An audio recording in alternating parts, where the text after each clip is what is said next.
I was born blind, and unlike what most people imagine, the absence of sight doesn't feel like darkness. It feels like nothing at all. People often soften it with terms like legally blind, but that phrase doesn't fit me. I have never seen a face, a color, or even the faintest shadow. My life has been built from sound, from touch, from memory stitched together through other people's descriptions. For years, that was enough. At work, I managed fine, guided by my hands and the routine I carved out for myself. At home, there was Bob. His voice filled the rooms, his laughter bounced off the walls, and most of all, his wheelchair always announced his presence with that soft, squeaking roll across the floor. That sound became my anchor, proof that someone was there with me, proof that I wasn't completely alone in this sightless world. But then something shifted. I noticed hesitation in a coworker's tone when Bob came up in conversation. I sensed silence where there should have been footsteps or squeaks or voices.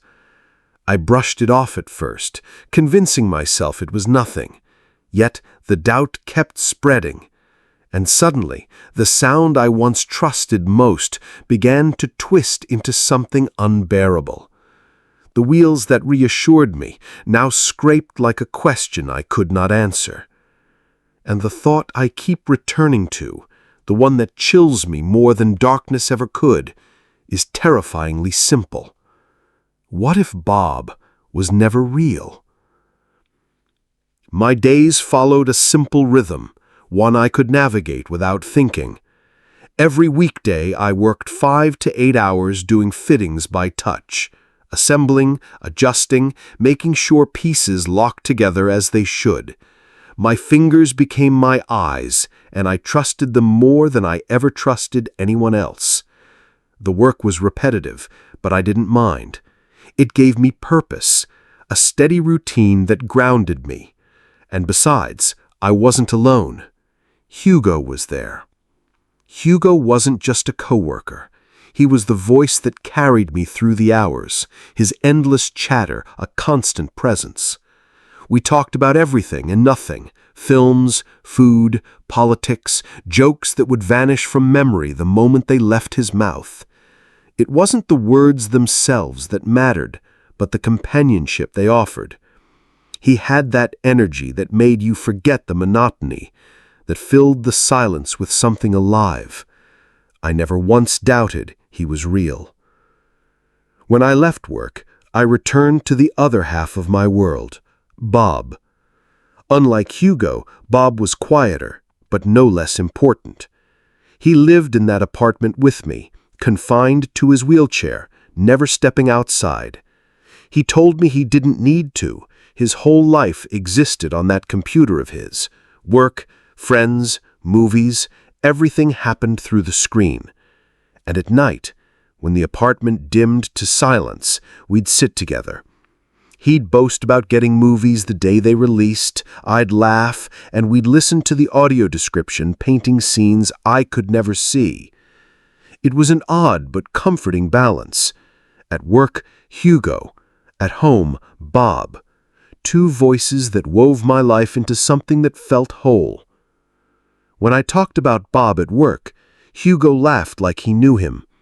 When I talked about Hugo at home, Bob chuckled as though he'd been there in the room with us. The cycle was perfect, seamless. But beneath the comfort, there were small cracks I chose not to notice. Hugo had never actually met Bob, despite how often I spoke about him. No one had. And Bob never left the apartment, not once in all the time I knew him. I told myself it was fine, that some people simply lived differently. But late at night, when the house grew too still, I sometimes wondered why his world was so small. Still, I clung to the pattern, because routine is safety. Routine is proof of reality. But soon I would learn that even the most stable routines can shatter, and once they do, there is no going back. It started with a change in Hugo. One morning, his usual stream of jokes and chatter was missing. He worked beside me in silence, tools clinking against metal, his presence colder than it had ever been. First, I thought he was tired or preoccupied with something outside of work. People who carry themselves with so much energy rarely want to admit when something's wrong. I gave him space, but the silence stretched into the next day and the next. Finally, I asked him outright. He dodged the question, tried to summon that familiar tone, but it rang hollow. I pressed harder, and the weight of his tools hitting the table told me he had decided to stop pretending. He confessed. A few nights earlier, he had come by my apartment unannounced, hoping to surprise me, maybe finally meet the legendary Bob I had talked about for so long. I wasn't there, or at least I didn't answer. So he peeked through the window, and what he saw, or rather what he didn't see, unraveled everything.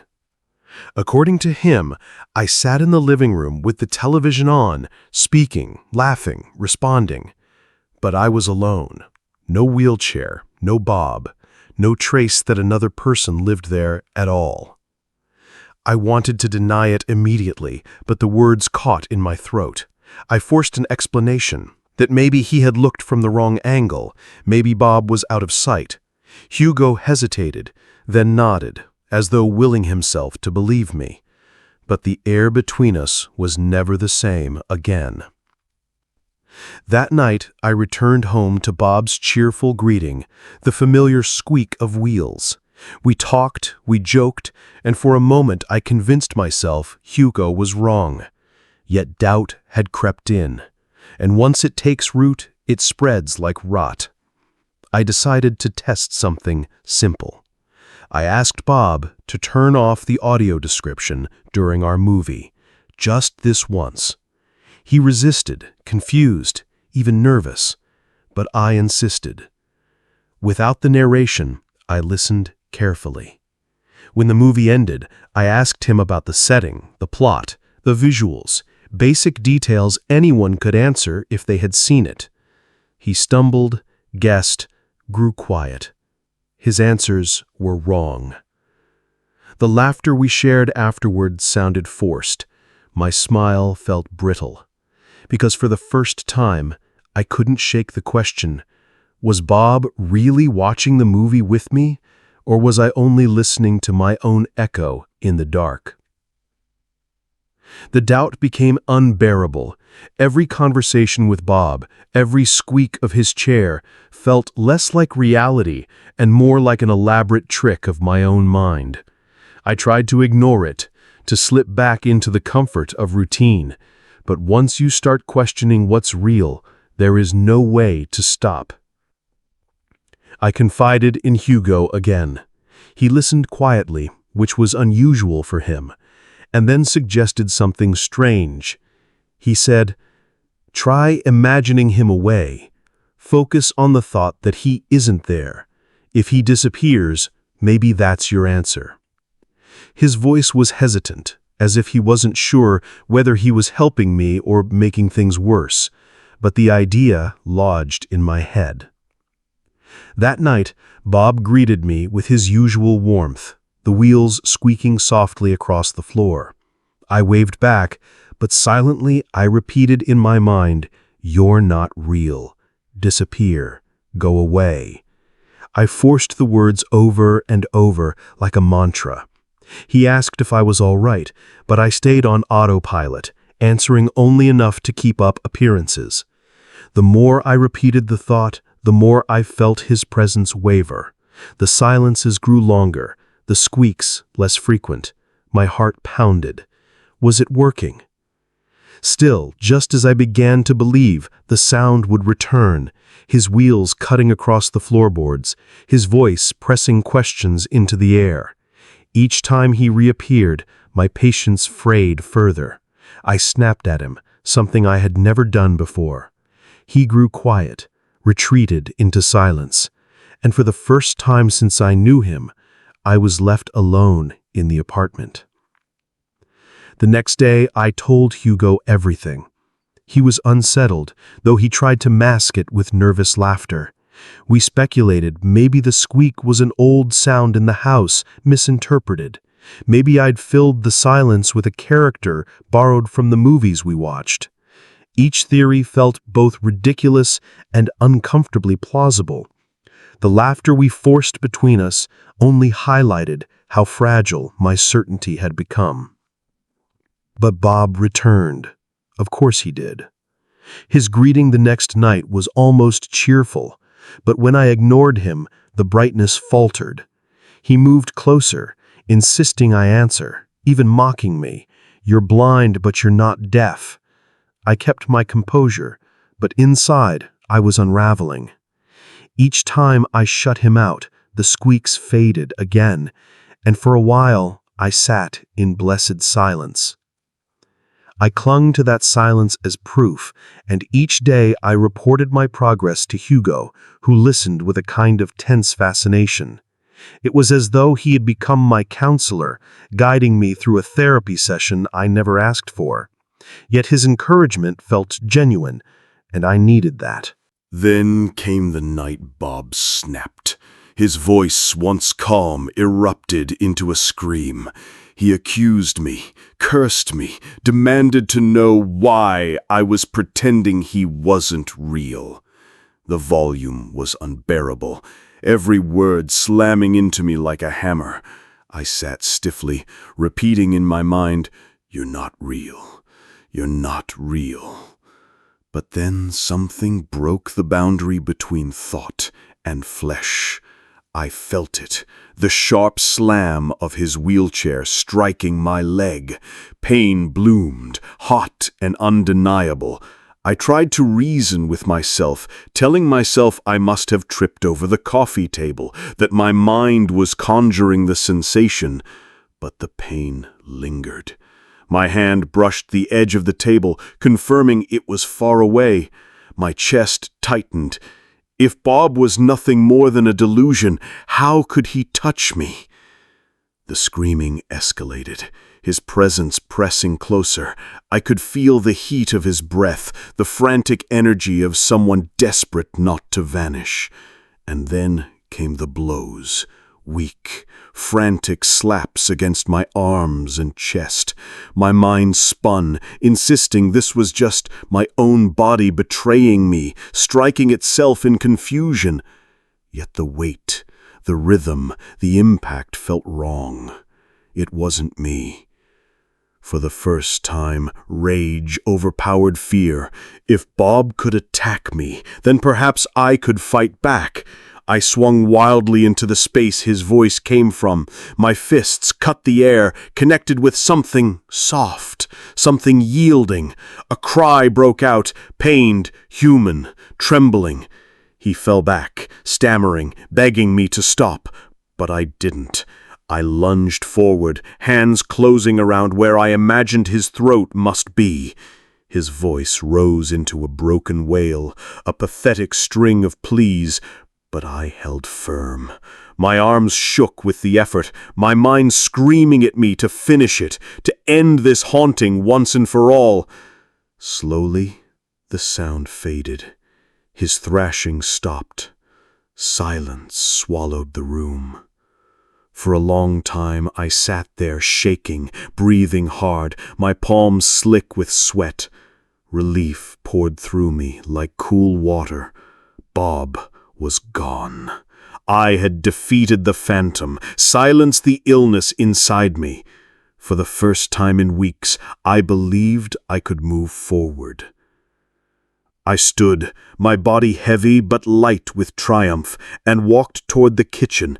Then my leg struck something solid. I reached down, and my heart froze. Cold metal beneath my fingertips, wheels, a chair. Not imaginary at all. I stumbled back, hands fumbling over the object. It was heavy, heavier than I expected, and draped across it was warmth, flesh, limp and still. My stomach twisted, bile rising in my throat, the smell of sweat, the texture of hair under my shaking fingers. A body. Bob's body. I staggered backward, my breath shallow, my hands trembling as though they no longer belonged to me. The weight of the wheelchair still pressed into my palms, the undeniable shape of a body resting across it. I wanted to scream, to deny it, but the silence in the room swallowed everything. My chest heaved, my ears straining for the familiar squeak of wheels, the voice that had haunted me for so long. Nothing came. I dropped to my knees, frantic, patting the body, searching for a heartbeat, for breath, for any sign that this was just another illusion. But the warmth under my hands was fading. The air filled with the metallic tang of blood and sweat, grounding me in a reality I didn't want to face. My phantom wasn't gone. My phantom had been flesh all along. No, you're not real, I whispered, clinging to the mantra.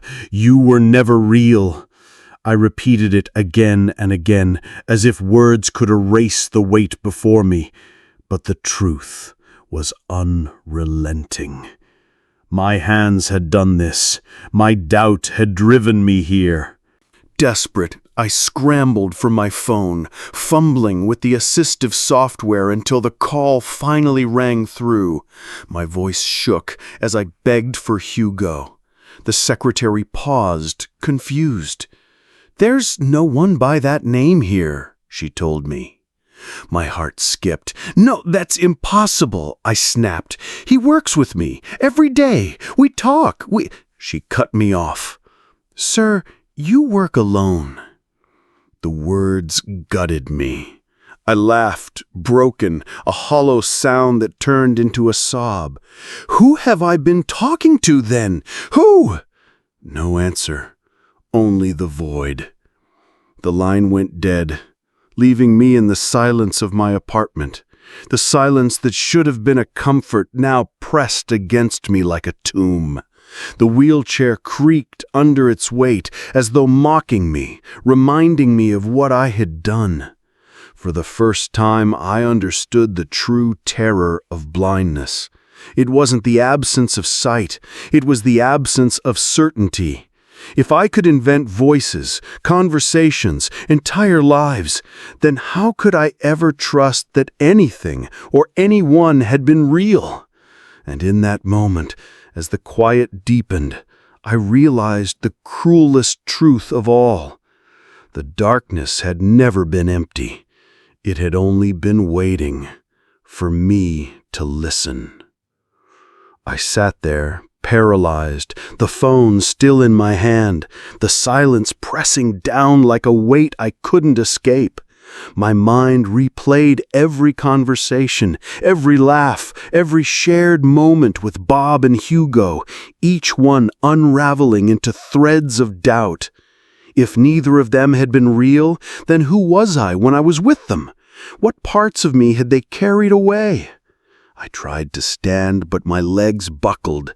The floorboards groaned under my weight, and for a brief second I almost expected to hear the answering squeak of wheels. Nothing. Just my own ragged breathing echoing through the apartment. I reached out blindly, my fingers brushing the cold frame of the chair once more.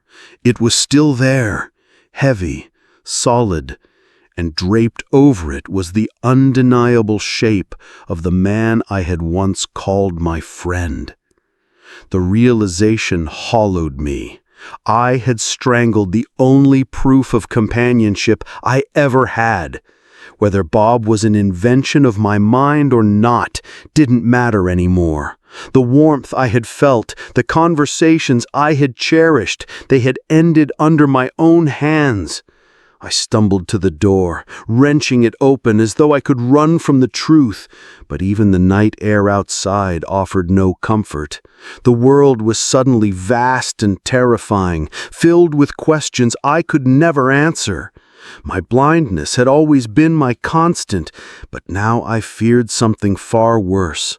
The knowledge that my reality could bend and break without warning, and I would never know until it was too late. That night was the end of everything I thought I understood about my life. Bob, Hugo, the laughter, the comfort, they may have been illusions or they may have been real, but it doesn't matter anymore. What matters is the silence that followed, the silence that never truly leaves. I tell myself I can move on, that I can rebuild some kind of life out of this emptiness. But when the floor creaks, when the air shifts, I freeze. I wait for the squeak of wheels, for the familiar voice, for proof that I am not completely alone. And when nothing comes, I wonder if that's mercy or punishment. So I'll leave you with this. If you ever find comfort in something no one else can see or hear, don't hold it too tightly. Because when it slips away, it will take a part of you with it, and you'll be left in the dark, wondering if you were ever truly alone at all.